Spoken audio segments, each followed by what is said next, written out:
how much of your heart can you show and give? Because that's really where us women are wired for to see you, is through your heart. Your actions sometimes can just be a checklist.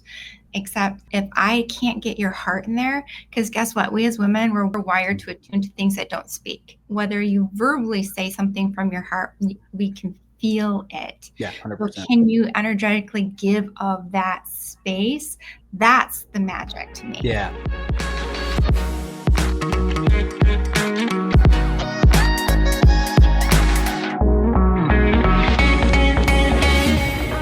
Hello, everybody. I am here with Michelle Edsall. Michelle, man, it's been a long time in the making. Oh my gosh, I think we met like a couple months ago.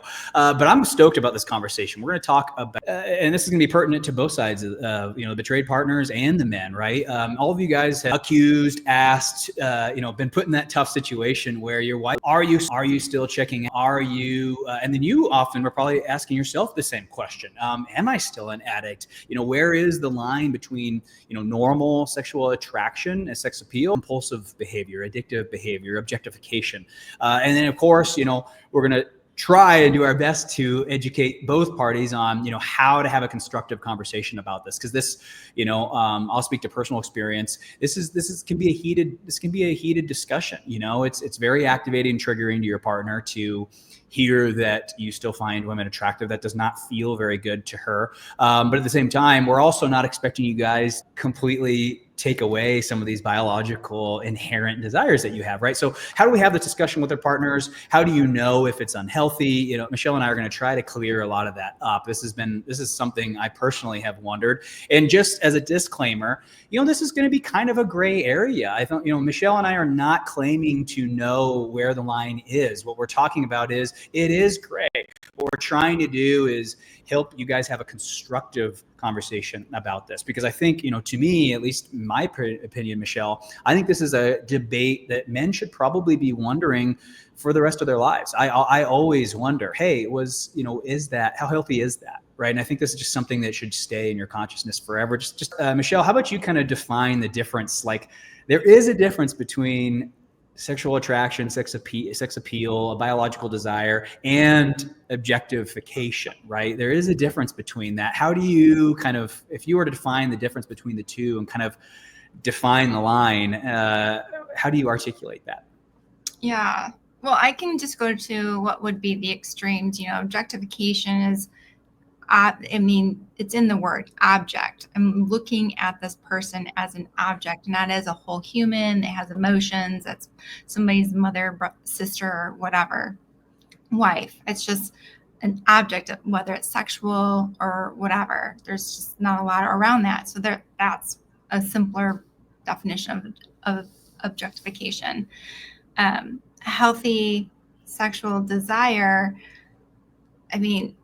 when you look at someone, men in particular are very visually wired. So when you look at someone catches your eye, that's not objectification. There's an object that you see, and that's what starts the ball rolling for desire. Now, is this person the one, like if you're with somebody and you're monogamous, that desire now becomes inappropriate. Just in general. Now, is it full on objectification? No, because the ball's rolling, the dominoes are falling, and where is it for each person becomes a little bit different, because each person's strategy and how they use objectification is a bit personal to their own story. Mm-hmm. Yeah, I think here's the way I'm a big process addiction guy. That's what this is. I actually am not a fan of this being called sex and porn addiction. I think that's just inaccurate. This is classified as a process addiction. So the way I kind of police my own desire or objective is when I'm looking at this person, am I activating those problematic processes that have become compulsive or addictive for me? So for me personally, I'll speak to my own addiction. Mine is a lot around being wanted, being desired. So when I look, it's okay, is her attention meaningful to me? Is she, it sounds so horrible, but in my addicted mind, process addicted mind, is she hot enough to the point where her attention is valuable to me? And that just, it sounds yucky to say, but that was how my old brain thought was, oh, wow, she's really, really hot. She would be classified as somebody hard sleep with. So therefore her attention holds more value. So now when she's in the gym, yeah, sure, I'm checking her out a little bit, but I'm checking her out to see if her attention's meaningful to me. And then I'm going back and seeing how much attention am I getting from her for kind of the remainder of the time at the gym or wherever I'm at, right? So, or whatever your process addiction is. Mine was really self-centered. Mine was, does this person's attention validate me in the way that I want to be validated? If I got looks from her and all the other guys could see that she was looking at me more than them,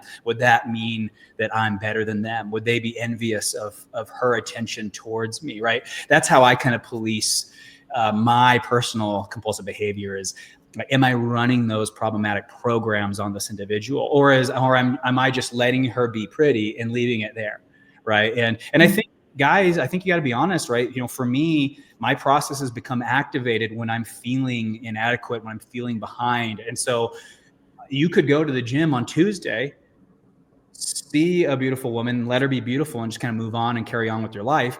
Wednesday, you could have a couple of deals fall through on Tuesday. You might be in an argument with your wife that morning about a trigger or something, and you could start feeling like a crappy husband, like a crappy professional. And now all of a sudden, those processes are there hungry, right? It's like, hey, somebody tell me I'm important. Somebody tell me I'm special. So I that's kind of my, from an addict's perspective, that's kind of my definition is, am I running those programs when I'm seeing this individual? And that kind of gives me an idea of, how safe am I? Because I do agree with you. I think because this is a process addiction, every guy has a different narrative that they're chasing when they're doing their thing. And I think the problem with defining it too black and white is, we might miss your processes, and that doesn't let you off the hook. I think as somebody with a process addiction, you need to understand what yours is, and you need to understand if you're doing it. And that to me, that's how I kind of police it.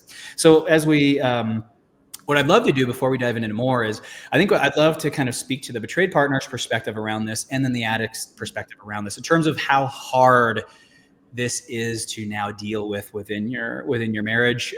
So let's first start with the betrayed partner's perspective. I'm not going to speak to it because I've never been a female betrayed partner from a sexually compulsive male. So I'm going to let you kind of handle that one. Talk to me around the struggle with this. Like, right, I don't think these women are stupid. I think they know that they find men attractive too, and they expect us to do the same. So they're not idiots there, and they're not expecting us to just defy humanity. But this is a real touchy topic. I want you to speak to kind of their experience so that men can kind of understand how hard this is for them.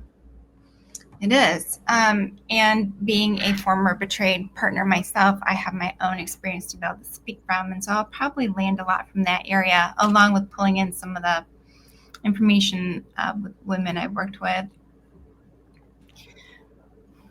To be a woman and knowing, like, the shattering moment of discovery, and then knowing you have been objectified, and that feeling that you've had in your body all along that wasn't really right, and be able to put words to it, it's really deeply wounding. And then if as a woman, if I've had any thoughts about, am I pretty enough, am I enough, I'm whatever, that goes crashing into this wound, and it really creates a gaping hole.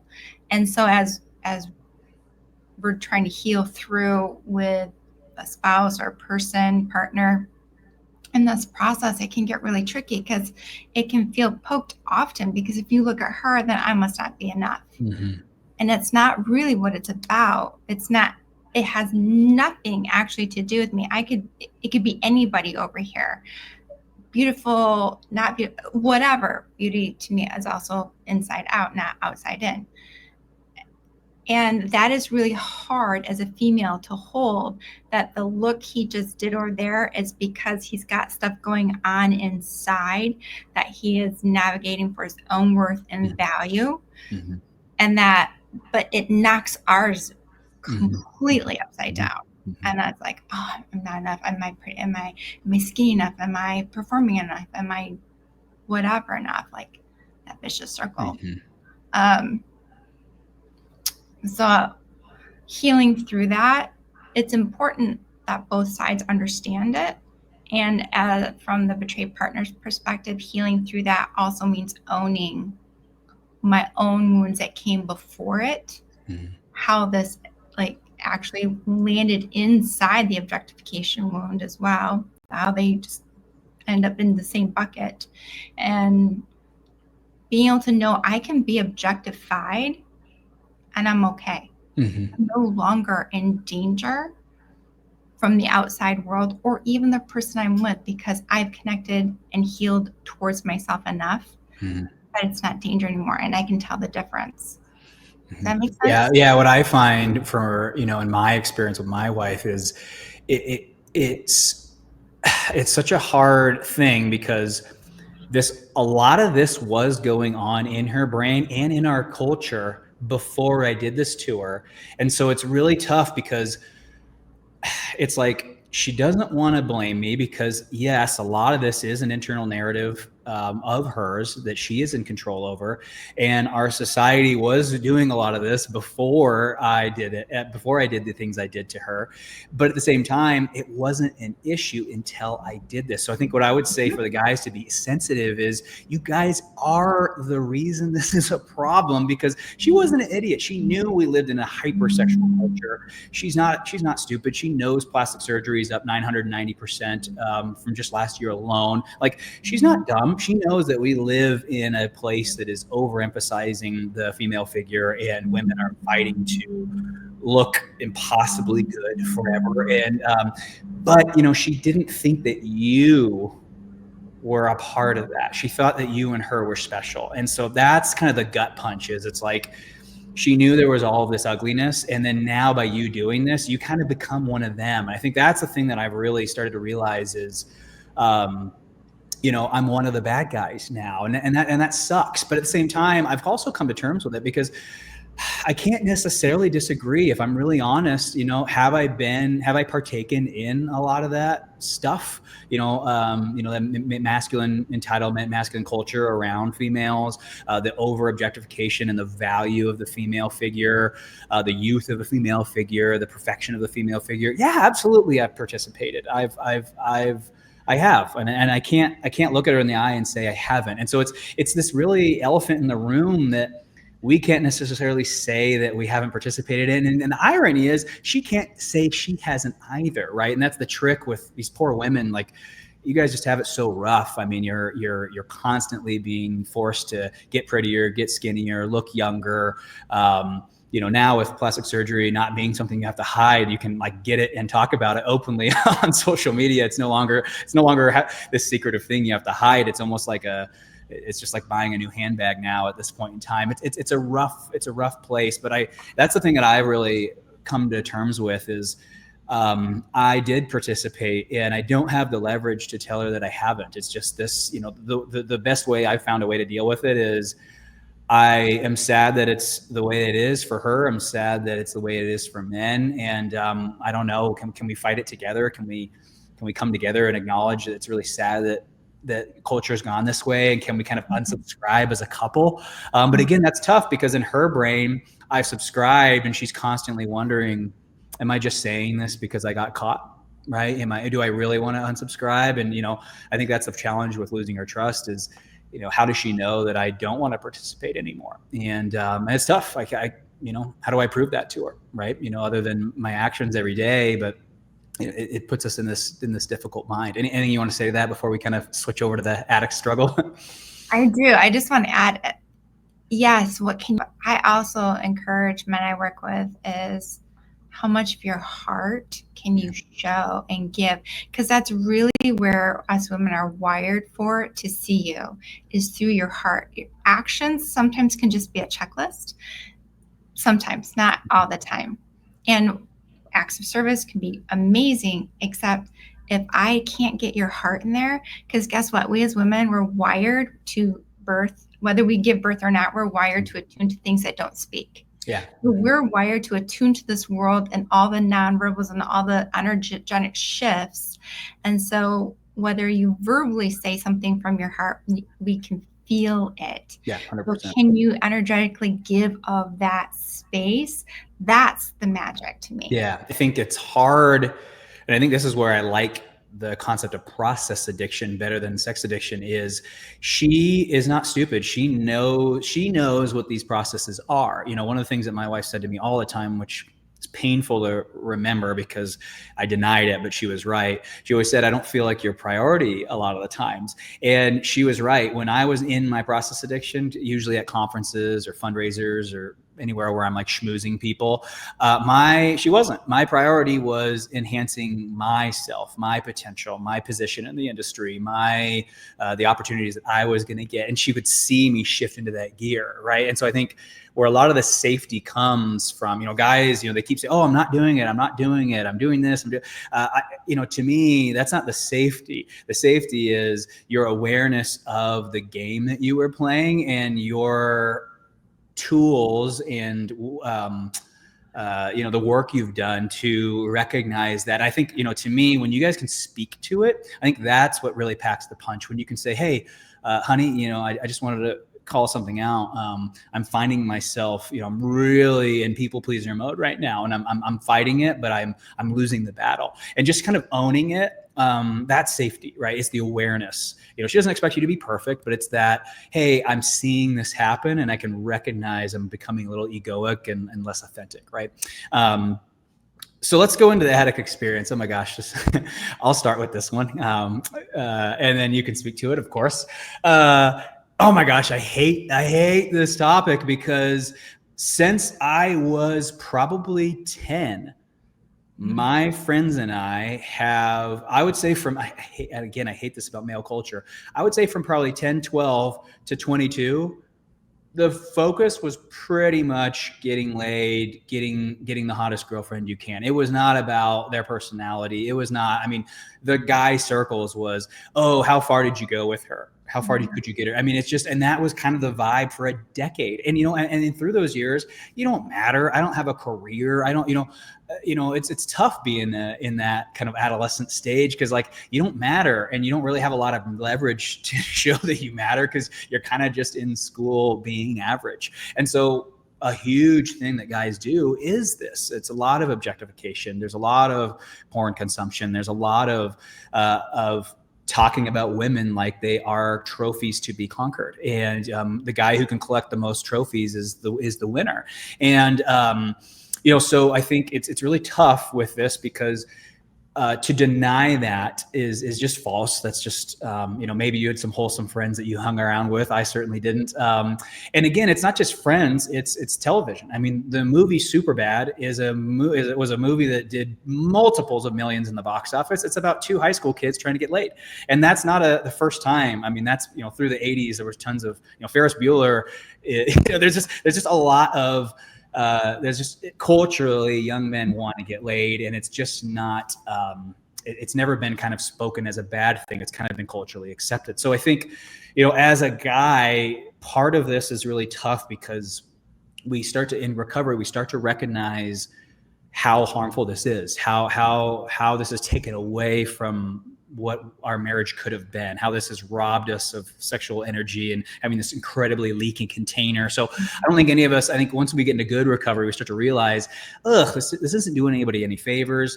This is creating a harmful environment. My daughter's 6, right? So the more men who participate in these aren't the men I want her to be around. This isn't the world I want her to grow up in. So I think we recognize the challenge, but I think it's tough because participating for so long and not really seeing it as a bad thing, it puts us in this difficult position when we're talking to our partners, because it's like, on one hand, this is what guys do, and I'm not going to deny that because this is what guys have done for a long time. But at the same time, what do we do now? It's like, it's this like, hey, I want to be better, but we have this long resume indicating that we weren't better. It's just this crappy position to be in, Michelle, because it's like, I get her point of why she feels like she has mountains of evidence to say that I'm not safe to be with. But at the same time, like I don't want to be that guy. I don't like how our culture is. I don't like the way this is headed. And it's honestly getting worse and worse and worse by the day. I don't see it getting better. What do I say now? It puts me in this really difficult position of I'm fighting the fight every day. I don't want to be that way. But at the same time, it'd be a lie to say that I don't have a billion brain cells that are still wired like that, that I'm trying to unwire. But at the same time, and she has this mountain of evidence to suggest that I'm I am kind of one of those guys. So it puts me in this difficult position of sometimes I just don't know what to say to her. Well, that's very valid, because male sexual entitlement is cultural, it's religious, it is family of origin. Like, there's so many factors that play into it. You talked about your friends, locker room. There's some statements of, oh, boys will be boys. There's a lot of excusing, justifying. Yeah, And well, then I can't tell you how many parents I've heard of catching their 15-year-old boy watching porn and not really doing anything about it, right? Just kind of like closing the door and just never really talking about it again, right? And again, it's just, I think that kind of pours gas on the fire, does it not? I would agree. I would agree, because there is talk that is healthy around sexuality, because teenagers, prepubescent, have a curiosity around sexuality. We happen to live in a culture that either has taboo around sexuality Mhm. or it's hypersexual. There doesn't seem to be this great middle ground at the moment, which you were speaking to earlier, around a lot of this hypersexuality. And so it's not about just closing the door and just hoping it goes away. It's about talking about what is healthy and what does porn do for this kiddo that's watching it. And also learning about the neurobiology that happens in men, the changes neurologically that happen from watching this, and the things that get in the way of actual intimacy from watching it. There's a couple consenting together to watch is not problematic. It's the secrecy. It's this, all these other things. It changes neurobiology. It changes neurochemistry. Mhm. Mhm. And so, yeah, how does a wife believe, like, yeah, I'm great now, and And this is better. happening. Yeah. Yeah, but whatever that is. And I come back to, we know, we sense, we know when you're authentic, we know when you're living in your authenticity and in your integrity, and we know when it's slipping. So And we I'd love like, for you to speak to this, because I've chosen, and I don't know, maybe I shouldn't have done this, but I've chosen a brutally honest approach with my wife, and I don't know. I feel like sometimes I'd be better off lying. What I mean by that is, I'm very honest with her about how the struggle is real. I often hear some of these guys who talk about how cured they are, and I'm like, bro, I grew up in the same world you grew up in. I don't want to take anything away from him. Maybe he is cleansed or whatever. But I mean, I've chosen a different approach. I've told her, I don't know if I'm going to be able to undo a lot of this. I just, after a decade of building women's attention and the value of being with them sexually and what that could do for me, decades of putting that up on this massive pedestal and assigning so much value to it, and then all of a sudden now having to just stop like it's a light switch. I've chosen this brutally honest approach of telling her, like, the struggle's real. I mean, it's a my first instinct is not a recovered one. I wish it was. It's just not. Now, I've done enough to protect myself from that and have that not turn into anything of harm. But I'd be a liar if I told you that my thoughts are pure. They are not. I'm brainwashed by all of the brainwashing, especially amongst successful male culture. There is, and among successful men, there is certainly a element of, if you are really that big of a big shot, you should be being lusted after constantly. And so there's this, like, I want to let it go for my recovery's sake and my wife, but then there's this cultural pressure of, like, wait, you're going to let go of being lusted after? That goes against that. That's not what guys like us do. I mean, we continuously enhance our appearance, enhance our net worth, enhance our portfolio, enhance our positions. A lot of our successful male culture is measured by how many women want you, how many men want to be you. And so to, like, kind of unsubscribe, it's tough.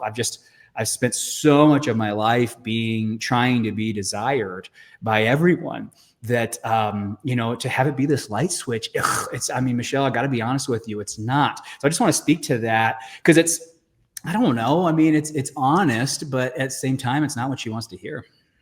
no, it wouldn't be what she wants to hear. Absolutely not. And the struggle of tying ego to performance is across the board what I hear you talking about, whether it's how many women are finding you great, how many other men are envying you or wanting to be you or finding you great. Is it your portfolio? Is it this? Is it this? Is it this?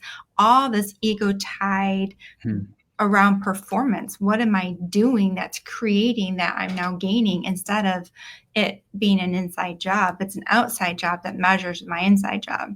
And so it's not a switch. It's a slow rewiring. It's like digging the trench with like a teaspoon. You're Well, digging a trench for wire.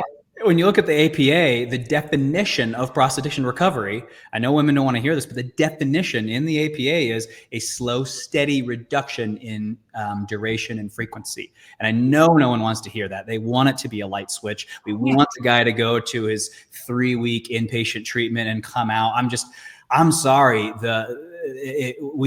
This problem's this is not a substance addiction. He's not going to go detox, go through withdrawals, and come out a cured man. I mean, we're talking about thought processes, ones that are not going to stop being reinforced when he gets out. I think, performance is only, you pick up your phone.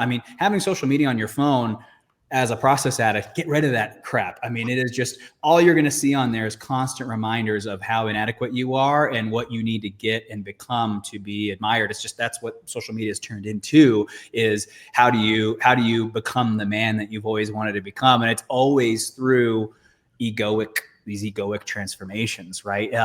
But I think that's, I don't know why I'm bringing this up. I'm sensitive because I know it's offensive and off-putting to a lot of women, because it sounds like I'm kind of sticking up for and defending men. That's not my intent. What I'm trying to do here is almost, dare I say, just have a little bit of empathy for what's being fed to these young men for basically 2 decades before they married you. They're being fed a lot of, you're nothing unless you're this. And that's a very toxic message. And I think the reason I bring that up is I know women have a very similar message. It's different, but they have a very similar message. Men, our message is get money, get women. And so just like you guys are supposed to be super mom, super wife, super pretty, super fit, and have this perfect body, that's your message. We have get money, get women. And it's so again, that's just kind of beat into our head. So I'm not excusing men. That's not what I'm saying. I think it deserves a little bit more attention. That I don't know how much these men are, how am I trying to say it? We're so disgusted by what they've done and surprised by what they've done. I'm not shocked at all. After pumping this into these guys' heads for 20 years, you're shocked at how they're acting? I'm not shocked at all. I think we should have done a better job of policing what happened to them, how they were talked to, how they were treated, in my opinion. Well, I would agree. But then we've got to look back at how many generations Correct. have been raised and what's come down through the 6, 7, 8 generations. Historically, it's no shock we are where we're at. Well, the Bible talks about this problem, so it's clearly not new. Men have had a hard time keeping in their pants for thousands of years. So this isn't the first time that this is arose, right? It's not. And the level of passing on emotional intelligence to men is not a thing. Correct. Boys fall down, suck it up, brush it off, you're fine. Girl falls down, oh, sweetie, are you okay? Is your knee hurt? Mm-hmm. I'm sorry, if they're both 5, it's the same treatment. Are you okay? Is your knee hurt? Are you sad? Naming the emotions is not named for young boys growing up. And I do have a lot of compassion. I also helped raise 2 boys. I have 3 girls and 2 boys.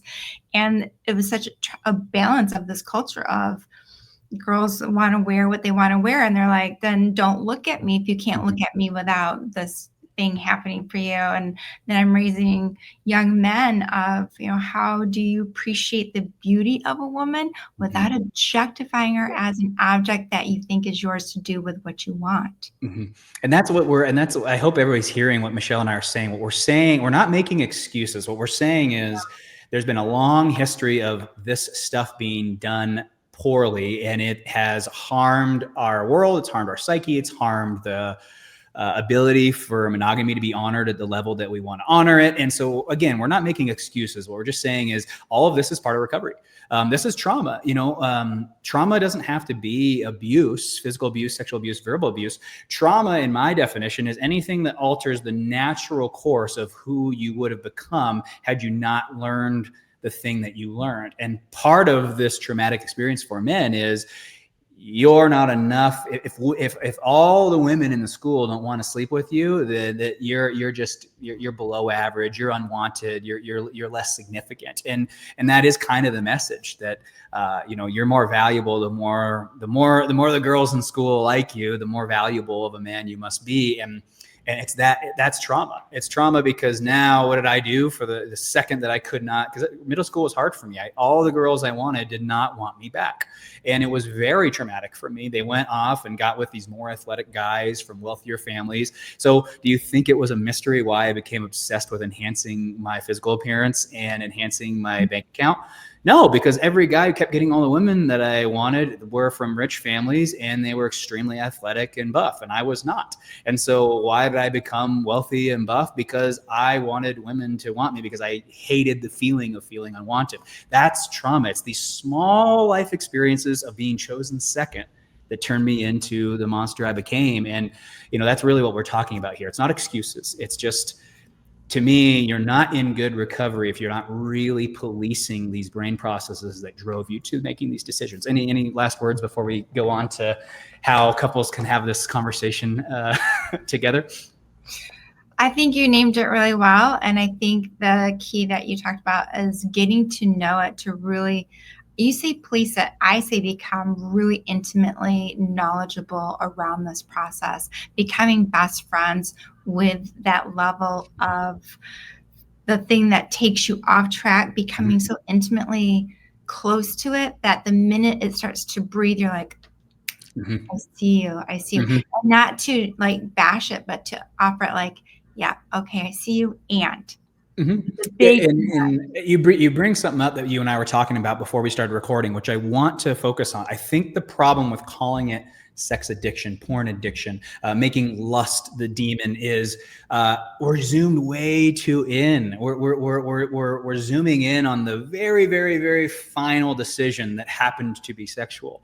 To me, that's sobriety stuff. Like, recovery is zooming way out at, why did I find that valuable in the first place? What about my thought process made me think that sleeping with this woman 6 times was going to enhance my life? Like, that's recovery. And it's not, it's going back. And again, a lot of guys, they're tired of talking about their childhood trauma. But again, guys, I'm not talking about childhood trauma. I'm talking about that one girl in 7th grade who chose that guy over you. I know it seemed like an insignificant event, but it wasn't. You drew conclusions about yourself and the world that day. And that has the potential to mess your life up. And it did. Those two gals picking those guys over me really did a number on my life. And so I think, what I would say to guys in recovery is make sure you're demonizing the right problem. I think too often within this field, we're demonizing the sexual behaviors. And I think that's why guys are relapsing all the time is, again, you're too zoomed in. I think we really have to come back to where is this narrative coming from? Where is this thought process coming from that's driving the behaviors? One of the things that turns me off a lot about SA in particular is this, lust. Oh, I'm powerless over lust. I'm a lust this. I think the challenge with that is it makes you feel like an addict forever, because every time that you find yourself objectifying someone or even being healthily attracted to someone, there's this shame that comes along with it. And again, I think we need to be careful being shamed about what. Right. Are feeling guilty about what? I think zooming in way too much, we're feeling guilty about the wrong stuff. What I want to feel guilty about is enhancing my value by judging this woman and measuring how valuable her attention is. That I want to feel guilty about. But I think the lust itself, again, I think that's a distraction. I think we need to kind of rewind a little bit and look at the thought process that led to the lust. Speak to that real quick before we jump. Oh, you and I use some different language. Sure. You use Sure. lust, and I use desire, just Yeah, because sure. it comes from I more like of that better. I like that the better. sexology aspect. Because you and I are aligned on the SA model. I'm not big on the SA model. I don't love when men go the SA model, and I know at times it's some of the few resources available in certain Mhm. areas. I do not like the idea that men are covering themselves in a shame message of I am addict, Mhm. I am, Mhm. and I am. Shame numbs. Yeah. Shame will keep you spinning into the neither regions, and to fulfill, it keeps you stuck in the behavior, keeps you Mhm. stuck in the psychological behavior cycle, versus guilt is where the feelings are.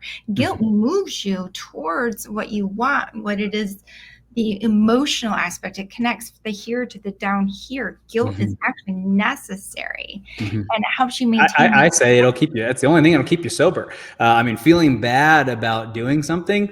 I don't know. You don't need to convert it into shame, but I mean, I like feeling a little guilty when I'm thinking, harmful thoughts. I don't take it personally. I listen to the guilt, and it usually guides me in a, I don't know, healthy direction, I think. Yeah, I think that's what guilt is intended for. And I heard you speaking to really the way you keep yourself in recovery is maintaining a level of integrity around knowing Yeah. what takes you off track, Yeah. and maintaining a level of integrity around these behaviors instead of just justifying it, which is what we've been talking about, our Mhm. society justifying all these things. Mhm. So Yeah, I think this we've, is what men do. That's what they say, right? And it's not true. I think that's the other thing where I empathize with men is this is what men do. And just remember, slavery was normalized. The Holocaust was normal. I mean, like, just because people around you are doing something doesn't mean it's right. There's endless amount of examples of humanity kind of backpedaling, ashamed of what we've done. How not letting women vote. I mean, we've done some crazy things in our lifetime. And so, I think we underestimate the power of normal, right? Dr. Manwala, it's one of my favorite things of what he brought into this field was we can't underestimate what the power of what the collective has considered normal and what that does, and the doors that opens, and the guilt that was reduced by that, right? Like, oh, this isn't that bad because every other guy at this conference is cheating on their wife too. Again, does that make it okay? Couldn't you be the one guy to put an end to it, and wouldn't you make the world a better place? Wouldn't you say, hey guys, I don't think we should be doing this, and then you don't go to the strip club and you guys go ride a roller coaster instead together, right? Like do something wholesome where you guys can like laugh and be boys together rather than, sitting around a table throwing money at women. I think, to me, I think, we underestimate the power of normal. So the last topic I want to speak to is the one that everybody is like dying to listen to. How do we have a constructive conversation around this? Because it's a triggering conversation. I'm going to lean heavily on you with this. So if I'm wanting to be honest with you and I'm not trying to pretend that, oh, other women, I didn't notice who the woman in the pink shorts. I don't know who you're talking about. Like, come on, guys. Like, you do know who she's talking. You probably do know who she's talking about. So if we're going to be honest with our partners around, the real struggle of this, that, yeah, I did notice her. What do we do? What can I say to her to have a constructive conversation around, hey, I did notice her, and what I don't think I objectified her. I was very aware of the potential for that to happen, and I policed it pretty well. And I don't think that any of the thoughts that I had were of objectification. I saw it, and I just kind of let her have her workout, and I did my best to have my workout as well. How do we talk about this with our partners? Because I do think ignoring it's not the answer. I'll speak from personal experience. I think that harms trust building. I think we do need to have conversations about this. I think the guy's story is, I don't want to talk about this because this will destroy the trust.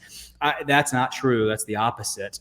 Ignoring it is where the trust is not built, right? So I think you kind of leading the conversation is benefit. My own wife has told me that. I wish you would bring this up more often. I think it would be more helpful for our long-term recovery. I'm going to lean heavily on you with this. What's a constructive conversation look like when we're talking about desire, sex appeal, objectification? How do we have a conversation with this where we're kind of, avoiding triggers as much as possible, even though it is a kind of a triggering topic, but having it be something that builds trust rather than turning into some sort of conflict? Yeah, and then this may feel gray to the listeners because there's I do this because I'm also attuning to where you're at when you're speaking to me. Are you coming from a place of humility, or are you coming from like a one-up, like, yeah, I saw it and it's no big deal and it's fine? Bro, it's not fine. Your attitude's not even fine, because it's not taking any sense of responsibility. I'm not hearing any humility. I'm not hearing care. I'm not hearing that.